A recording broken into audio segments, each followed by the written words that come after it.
Bismillahirrahmanirrahim. Assalamualaikum warahmatullahi wabarakatuh. Waalaikumsalam warahmatullahi Alhamdulillah wassalatu wassalamu ala Rasulillah Sayyidina Muhammad ibn Abdullah wa ala alihi wa ashabihi wa man walah wa la hawla wa la quwata illa billah. Subhanaka la ilma lana illa ma 'allamtana innaka antal alimul hakim. Rabbi shrah li sadri wa yassir li amri wahlul 'uqdatam min lisani yafqahu qawli bi jahin nabi wal ali wal ashabi amma ba'd. Nawaitu ta'alluma wat ta'lima wal ifadata wal istifadata wal hatha ala tamassuki bi kitabillahi wa sunnati rasulih wad dilalata ala al huda wad du'a ila al khairi limardatillahi wa thawabih. Bismillahirrahmanirrahim. Alhamdulillahirabbil alamin. Allahumma shalli wa sallim wa barik ala sayyidina Muhammad wa ala sayyidina Muhammad. Qala al-muallif rahimahullah nafa'ana bihi wa bi 'ulumihi fid dharain amin ila an qala wa an Utsman ibn Affan radhiyallahu taala anhu, diriwayatkan daripada sahabat Utsman bin Affan radhiyallahu taala anhu. Sahabat Utsman bin Affan ini adalah sahabat yang dekat dengan baginda Nabi sallallahu alaihi wasallam, dan beliau juga termasuk daripada menantu baginda Nabi sallallahu alaihi wasallam. Kemudian beliau mendapatkan julukan Dzunurain, seorang yang mempunyai dua cahaya. Kenapa dikatakan Dzunurain, mempunyai dua cahaya? Karena memang beliau radhiyallahu taala anhu menikahi dua putri baginda Nabi sallallahu alaihi wasallam. Yang pertama adalah Ruqayyah dan yang kedua adalah Ummu Kulthum radhiyallahu taala anhuma. Maka dari itu beliau adalah orang yang sangat beruntung mendapatkan dua putri baginda Nabi sallallahu alaihi wasallam. Tatkala Ruqayyah binti Rasulullah sallallahu alaihi wasallam wafat, kemudian beliau, kalau orang Jawa bilang, turun ranjang, menikah kembali dengan putri baginda Nabi yang bernama Ummu Kulthum, kakak dari Sayyidatuna Fatimah Zahra. Nah, ini beliau mendapatkan julukan Dzunurain. Beliau pun adalah seorang sahabat yang kaya raya. Beliau pakar ekonomi. Setiap beliau berdagang mesti tidak pernah merugi, mesti dapat keuntungan yang luar biasa. Bahkan keuntungan yang beliau dapatkan itu selalu beliau sumbangkan untuk kepentingan kaum muslimin. Seperti halnya pernah terjadi sekali waktu di kota Madinah, kaum muslimin dalam keadaan paceklik, kemarau panjang sehingga mereka susah, nggak bisa makan, nggak ada makanan yang tersedia. Utsman bin Affan radhiyallahu taala anhu ini, beliau mengirim kafilah waktu itu ke negeri Syam. Kemudian dari negeri Syam kembali membawa makanan yang untuk biasanya dijual kembali di kota Madinah. Tapi tatkala melihat kaum muslimin dalam keadaan paceklik, beliau kafilah daripada beliau ini berhenti di salah satu lembah sebelum masuk kota Madinah, sehingga para saudagar-saudagar yang ada di kota Madinah mendatangi rumah beliau dan ingin membeli dagangan yang beliau bawa dari negeri Syam. Kemudian Utsman bin Affan mengatakan, barang siapa yang menawar daganganku lebih daripada biasanya, maka aku akan berikan, kata Utsman bin Affan. Akhirnya kata para saudagar ini, siapa yang mampu wahai Utsman bin Affan dengan harga yang begitu tinggi, sehingga kalau kami mengambil daganganmu dengan harga yang tinggi, kami tidak bisa menjualnya di kota Madinah.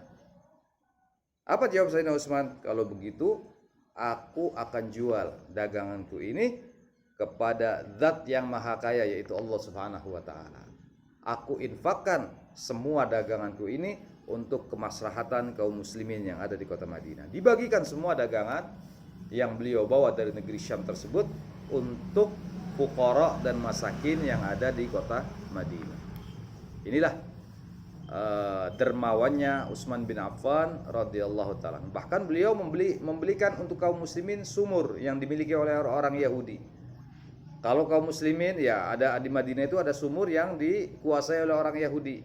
Kalau kaum muslimin ingin mengambil air di tempat tersebut diganggu oleh orang-orang Yahudi. Akhirnya mengadu kepada baginda Nabi Shallallahu Alaihi Wasallam.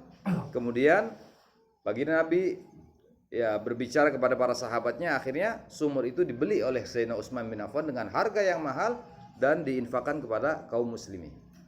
Nah, ini termasuk jasa daripada Utsman bin Affan radhiyallahu taala. Bahkan tatkala baginda Nabi berperang, beliau juga menyumbangkan 1000 ekor onta untuk baginda Nabi Shallallahu Alaihi Wasallam. Ini saking kayanya Utsman bin Affan. Beliau seorang pakar ekonomi yang tidak pernah merugi di dalam perdagangannya. Nah, ini juga beliau termasuk khalifah yang ketiga, pengganti daripada khalifah yang kedua Amirul Mukminin Umar bin Khattab radhiyallahu taala anhu. Beliau sempat memimpin kaum muslimin beberapa tahun, kemudian beliau wafat dibunuh oleh pengawalnya sendiri. Nah, ini Utsman bin Affan radhiyallahu taala anhu. Beliau mengatakan, "Man tarakad dunya ahabbahu Allah taala." Barang siapa yang meninggalkan dunia, maka dia akan dicintai oleh Allah Subhanahu wa taala. Orang yang tidak menginginkan dunia, orang yang tidak rakus akan dunia, orang yang tidak ada di dalam hatinya dunia, maka dia dicintai oleh Allah Subhanahu wa taala. Maksudnya bagaimana? Orang yang tidak ingin dunia, dia bukan berarti dia itu orang yang tidak boleh bekerja, tidak boleh mengumpulkan harta, tidak. Tapi dunia tidak dijadikan di dalam hatinya. Dia anggap dunia yang dia miliki, yang dia dapatkan hanyalah titipan dari Allah Subhanahu wa taala. Kapanpun Allah akan mengambilnya, itu haknya Allah Subhanahu wa taala. Jadi tatkala harta itu lenyap daripada orang tersebut, maka dia tidak menyesal. Ya, kadang zaman sekarang ini karena dia merasa harta itu dia dapatkan dengan hasil keringatnya, banting tulangnya, sehingga dia mendapatkan kekayaan, tapi tatkala kekayaan itu raib daripada dirinya, hilang daripada dirinya, entah itu dirampok, entah itu kena kebakaran dan lain sebagainya, dia akan menyesal. Bahkan naudzubillah bisa menjadi stres dan gila. Ya, zaman sekarang demikian. Seperti yang terjadi kalau sudah musim pemilu. Ya, orang banyak mengeluarkan harta untuk mendapatkan jabatan, tapi tatkala dia kalah di dalam pertarungan politik, apa yang terjadi? Stres, rumah sakit banyak yang penuh, rumah sakit jiwa. Karena apa? Karena dia tidak karena orang tersebut orang yang hubbud dunya dan hubbul jah, orang yang cinta dunia dan juga cinta kepada kedudukan. Sayyidina Utsman bin Affan, ya, beliau mengatakan barang siapa yang meninggalkan dunia, maka dia akan dicintai oleh Allah Subhanahu wa taala. Wa man tarakad dzunub ahabbahu Allah, ahabbahul malaikah. Barang siapa yang meninggalkan dosa, maka dia akan dicintai oleh malaikat. Kenapa? Karena tatkala orang itu melakukan dosa, maka hatinya ini ya tertutup oleh titik-titik dosa. Kalau titiknya udah banyak berarti tidak bersih hatinya. Ibarat gelas. Ya, kemarin saya sering cerita ibarat gelas yang kosong hati ini. Kalau kita isi air comberan, ya air got, air yang najis, maka gelas itu akan terpenuhi oleh air yang najis. Tapi tatkala gelas itu diisi dengan air yang murni, air putih, maka gelas itu akan menjadi putih. Itulah hati. Kalau seandainya orang itu ahli ibadah, Allah akan memberikan cahaya-cahaya di dalam hatinya. Bahkan ada beberapa fadilah daripada amaliyah yang dilakukan oleh kaum muslimin, di antaranya orang yang berwudu selama 40 hari, 40 malam dia tidak batal wudu, maka Allah akan memberikan cahaya di dalam hatinya. Nah, ini kalau orang sudah istiqomah, ya, melakukan wudu tatkala dia batal. Ya, kalau tidur dia bangun dia langsung wudu, tidak pernah batal. Itu akan diberikan cahaya hatinya oleh Allah Subhanahu wa taala. Kalau orang yang sudah hatinya penuh dengan cahaya, dengan ibadah, ya dengan beribadah tadi mendapatkan cahaya dari Allah Subhanahu wa taala hatinya, maka cahaya itu termasuk daripada sifatnya malaikat Allah.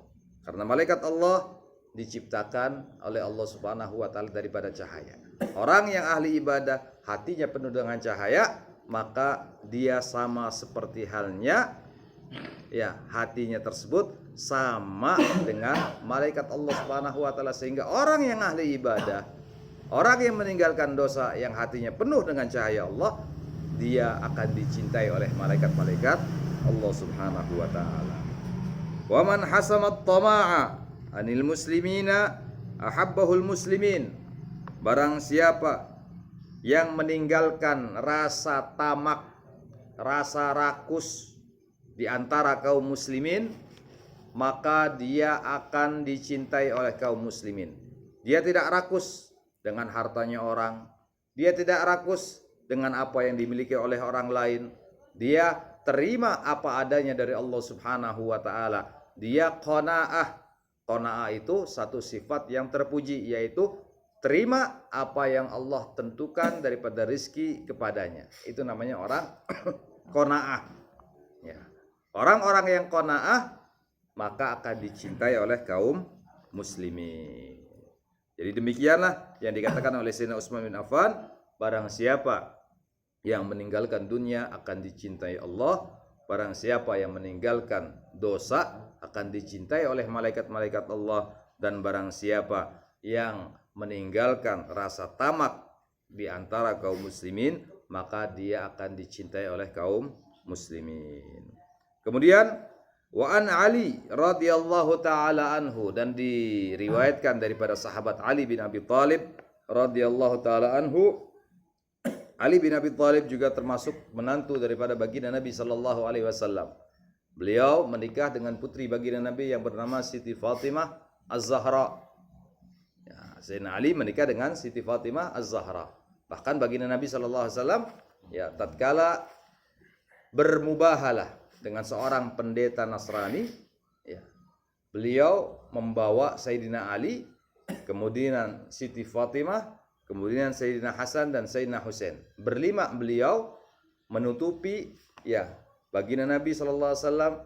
Ali, Fatimah, Hasan, Husain ditutupi oleh baginda Nabi dengan selimut, dengan sorban beliau. Makanya disebut ahlu kisa. Ya, ditutupi dengan sorban daripada baginda Nabi sallallahu alaihi wasallam, kemudian bermubahalah. Bermubahalah ini bersumpah ya di hadapan seorang pendeta tadi. Baginda Nabi bersumpah bahwasanya agama yang dibawanya ini adalah agama yang benar, dan kalau memang tidak benar maka yang berbohong pada saat itu akan dilaknat oleh Allah Subhanahu wa taala. Ya. Kemudian pendeta tersebut mundur karena tahu siapa yang bersumpah. Bahkan pendeta ini mengatakan kepada sahabat-sahabatnya bahwasanya baginda Nabi dan bersama ahlu kisah ini bukan orang sembarangan. Mereka mempunyai wajah yang betul-betul bercahaya. Aku takut katanya mendapatkan laknat dari Allah Subhanahu wa taala. Akhirnya mereka mundur. Nah, ini ahlu kisah. Termasuk di dalamnya adalah Ali bin Abi Thalib karamallahu wajhah. Beliau mengatakan, "Inna min na'imid dunya yakfikal Islam ni'mah." Sesungguhnya daripada kenikmatan dunia cukup bagimu nikmat Islam. Islam adalah nikmat yang paling besar. Karena apa? Karena dengan Islam kita menjadi mulia. Dengan Islam kita diridhoi oleh Allah Subhanahu wa taala. Dengan Islam kita akan diselamatkan oleh Allah Subhanahu wa taala baik di dunia maupun di akhirat. Khususnya di akhirat.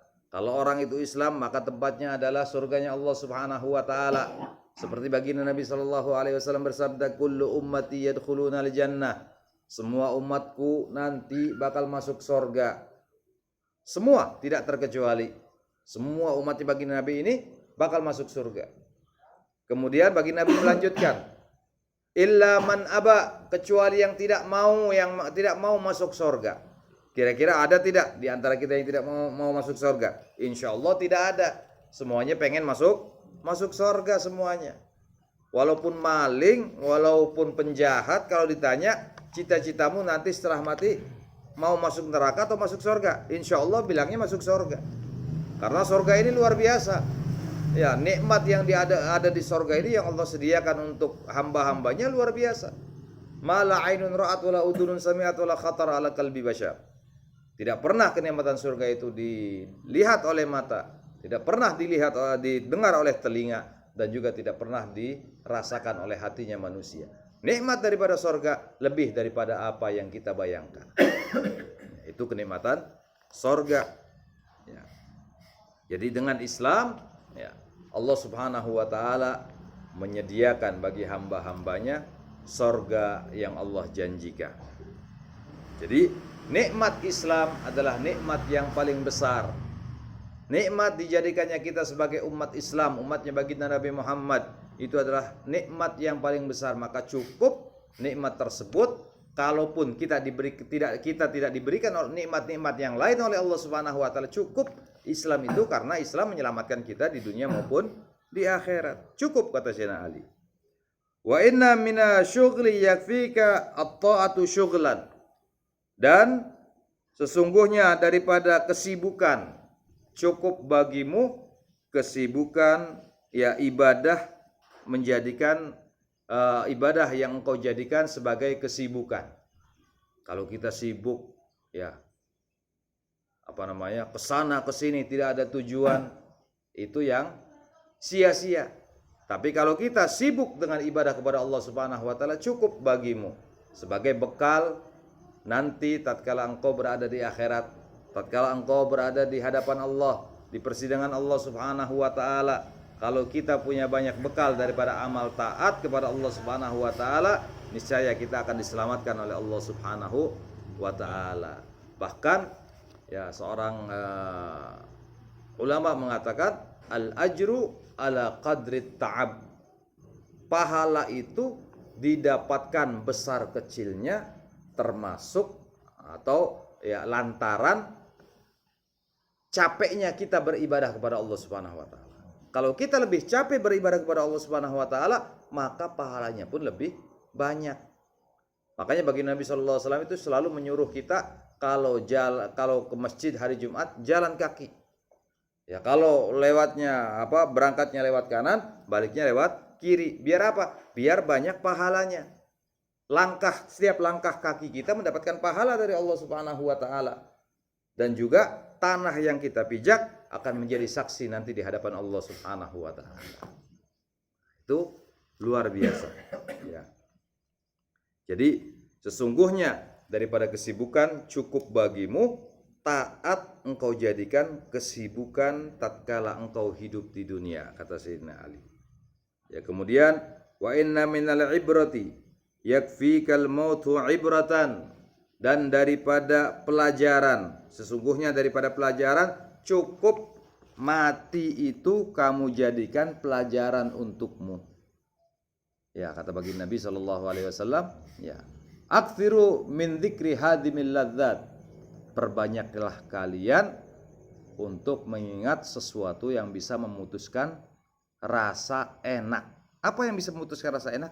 Maut, kematian.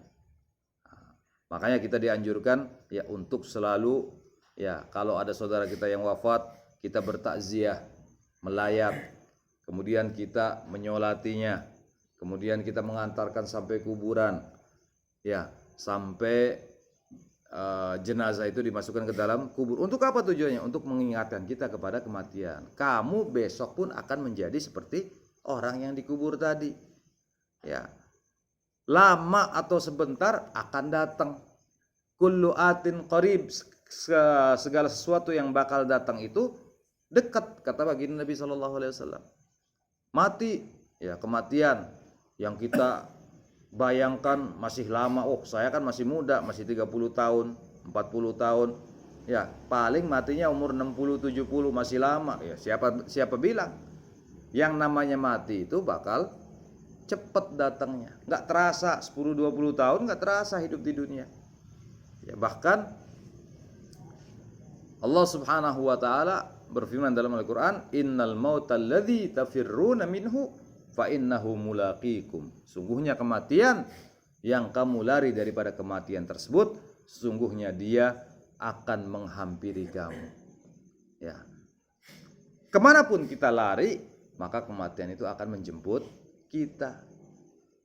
Ya, pernah saya berkisah, ada seorang murid daripada Nabi Allah Sulaiman alaihissalam.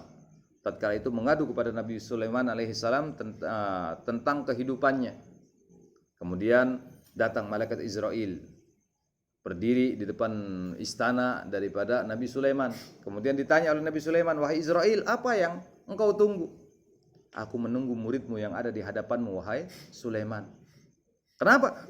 "Waktunya tinggal 5 menit."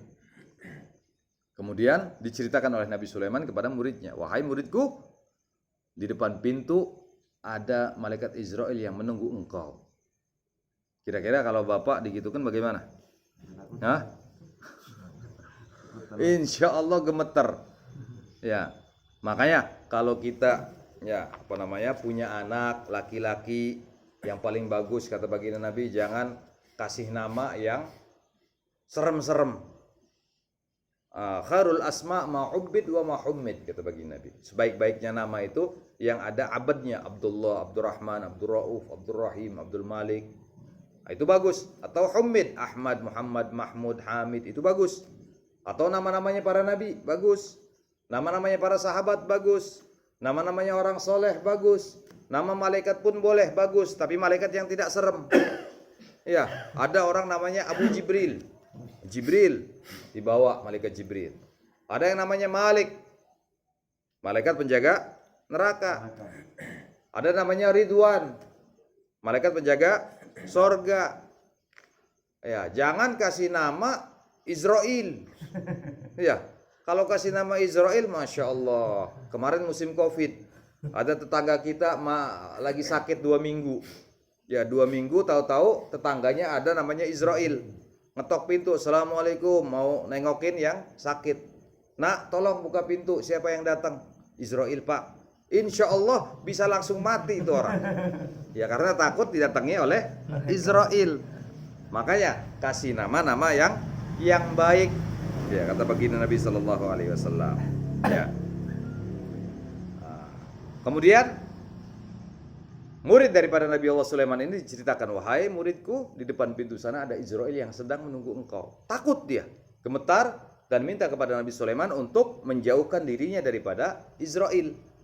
Akhirnya Nabi Allah Sulaiman diberikan ilham oleh Allah Subhanahu wa taala untuk menyuruh angin dan membawa muridnya ini pergi jauh daripada istananya.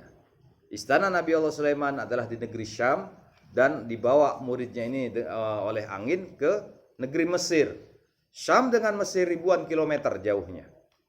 Tatkala sampai di Mesir, apa yang terjadi? Israel sudah nunggu di tempat tersebut dan langsung mencabut nyawa murid Nabi Allah Sulaiman tadi. Balik lagi malaikat Israel kembali kepada Nabi Sulaiman. Kata Nabi Sulaiman, "Ada apa lagi Israel? Apa nunggu ada orang yang mau wafat lagi?" "Tidak, wahai Sulaiman. Aku tadi sempat heran," katanya. Karena Allah Subhanahu wa taala menentukan ajal bagi muridmu itu 5 menit lagi, dan ajalnya tepat di negeri Mesir. Sedangkan jarak daripada istanamu ke Mesir itu ribuan kilo dan tidak mungkin dicapai dengan waktu 5 menit. Tapi ini kuasa Allah, takdir Allah, tidak bakal meleset. Makanya Allah memberikan ilham kepada engkau untuk menyuruh angin dan membawanya ke negeri Mesir. Dan itulah tepat ajalnya ditentukan oleh Allah Subhanahu wa taala. Jadi tidak ada yang meleset apa yang ditakdirkan oleh Allah Subhanahu wa taala tersebut. Jadi mati itu, ya, kata Sayyidina Ali, ya, cukup kita jadikan i'tibar, kita jadikan pelajaran bagi kita yang hidup. Kamu ini nanti bakal menjadi seperti mereka, bakal dikafani, bakal diadani, bakal dikuburkan, ya, bakal ditinggal, bakal ditanya oleh malaikat, ya, bakal ditahlilin, didoakan. Makanya, ya, sebaik-baiknya pelajaran, ya, kata Sayyidina Ali, kita ambil kematian itu sebagai pelajaran terpenting buat kita. Karena kita ini hidup di dunia hanya sementara, dan kita akan berlanjut setelah kehidupan dunia ini ke alam barzah atau alam kubur. Setelah alam kubur berlanjut lagi ke alam mahsyar, alam akhirat. Dimintai pertanggungjawaban kita oleh Allah Subhanahu wa taala, dan tujuan akhir kita ya tunggu daripada apa yang kita lakukan di dunia, entah di sorga ataukah di nerakanya Allah Subhanahu wa taala. Naudzubillah. Maka dari itu beliau mengatakan, ya, mati adalah pelajaran. Cukup jadikan mati itu adalah pelajaran bagi kalian. Wan Abdullah bin Mas'ud radhiyallahu taala anhu, diriwayatkan daripada sahabat Abdullah bin Mas'ud. Selanjutnya, ya, Abdullah bin Mas'ud ini adalah salah seorang sahabat yang ahli Quran. Beliau selalu bertadarus dengan baginda Nabi sallallahu alaihi wasallam. Bahkan beliau ini tahu di mana ayat ini turun, di Mekah atau di Madinah, beliau tahu karena memang saking dekatnya dengan baginda Nabi sallallahu alaihi wasallam. Kadang baginda Nabi tatkala ingin bertadarus memanggil Abdullah bin Mas'ud untuk tadarus Al-Qur'an. Saling menyimak bacaan-bacaan Quran antara baginda Nabi dan Abdullah bin Mas'ud. Ini Abdullah bin Mas'ud pernah beliau punya salah satu kata hikmah, ya, beliau mengatakan, "Ma nadimtu ala syai'in illa nadami fi yaumin gharabat fihi syamsu yazidu fihi umri walam yazid amali." Aku tidak pernah menyesal, kata Abdullah bin Mas'ud, di dalam kehidupan ini, kecuali hanya satu penyesalanku. Tatkala matahari terbenam, umurku bertambah, tapi amal ibadahku tidak bertambah kepada Allah Subhanahu wa taala. Itu yang paling aku sesali, kata beliau radhiyallahu taala. Memang beliau adalah seorang sahabat yang langsung dididik oleh baginda Nabi sallallahu alaihi wasallam, sehingga beliau merasa waktu ini adalah berharga. Bahkan ada pepatah Arab mengatakan, al-waqtu kas-sayfi in lam taqta'hu qata'a. Waktu itu seperti pedang. Kalau kamu tidak memotongnya, maka kamu akan dipotong oleh pedang tersebut. Nah, waktu ini ibarat pedang. Makanya manfaatkan betul waktu yang Allah berikan kepada kita.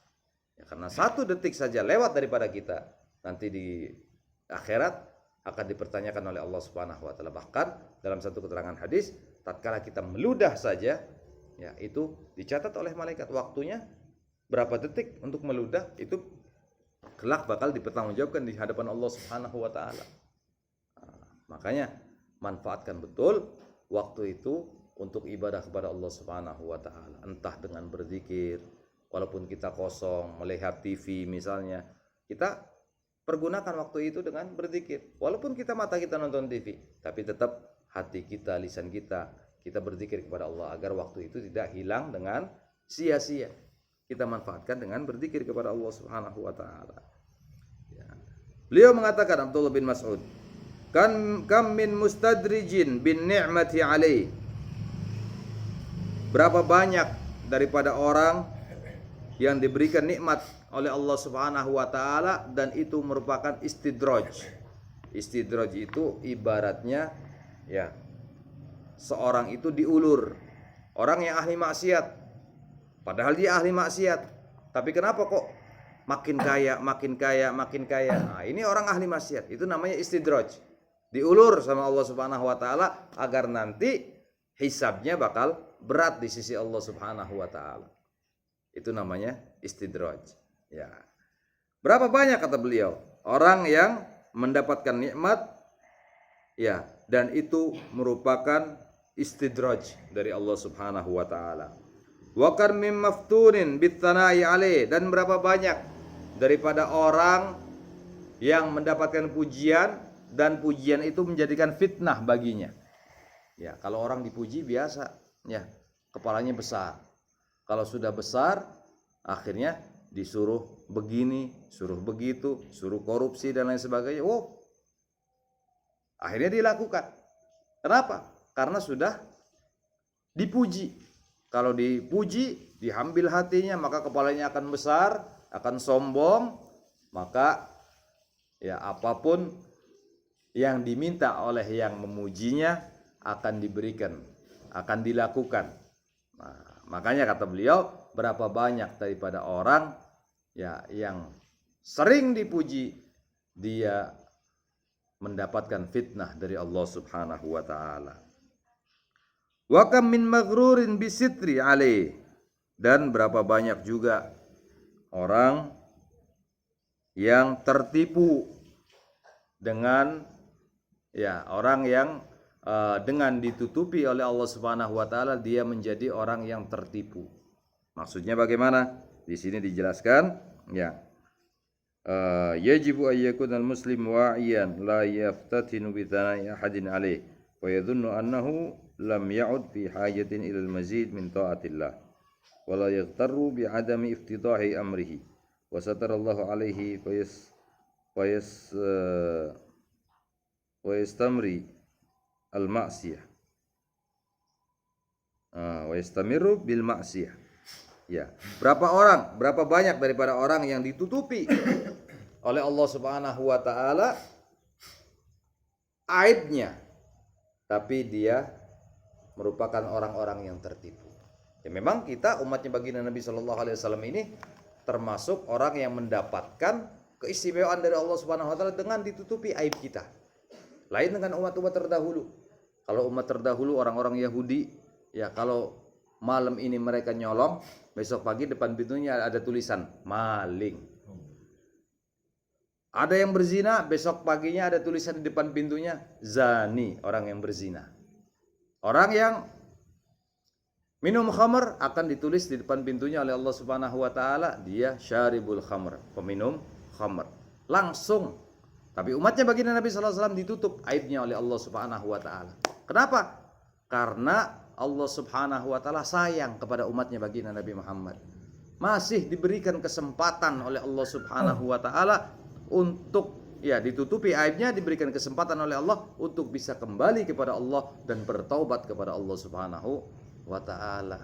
Itu tujuan Allah menutup daripada dosa-dosa umatnya baginda Nabi Muhammad. Tapi yang sudah ditutupi aibnya oleh Allah Subhanahu wa taala ini tertipu. Malam ini kan saya menyolong nggak ketahuan, besok nyolong lagi. Malam ini saya berzina, nggak ketahuan, besok zina lagi. Malam ini saya minum khamar, besok minum khamar lagi karena nggak ada yang tahu. Nah ini berarti orang yang tertipu. Dengan ditutupi oleh Allah Subhanahu wa taala aibnya, dia merasa aman. Padahal dia adalah orang yang tertipu. Na'udzubillah, sehingga dia terus menerus melakukan kemaksiatan kepada Allah Subhanahu wa taala. Sebetulnya atau sepatutnya orang yang sudah ditutupi aibnya oleh Allah Subhanahu wa taala, dia bisa introspeksi diri, bisa kembali kepada Allah, bisa taubat kepada Allah Subhanahu wa taala. Ya, karena Allah sayang kepada hambanya tersebut sehingga tidak dibeberkan aibnya kepada hamba-hamba lainnya sehingga menyaksikan apa yang dilakukan daripada perbuatan maksiat tersebut. Maka dari itu Abdullah bin Mas'ud mengatakan banyak daripada hamba-hamba Allah ini yang tertipu dengan ditutupi aibnya oleh Allah Subhanahu wa taala. Maksudnya dengan ditutup dia bukan malah taubat, malah menjadi-jadi maksiat kepada Allah Subhanahu wa taala karena merasa tidak diketahui oleh orang lain. Kemudian kita lanjutkan. Wa an Dawud an-Nabi alaihi salatu wassalam, diriwayatkan daripada Nabi Allah Dawud alaihi salam. Nabi Dawud ini adalah ayah daripada Nabi Sulaiman alaihi salam, yang mana beliau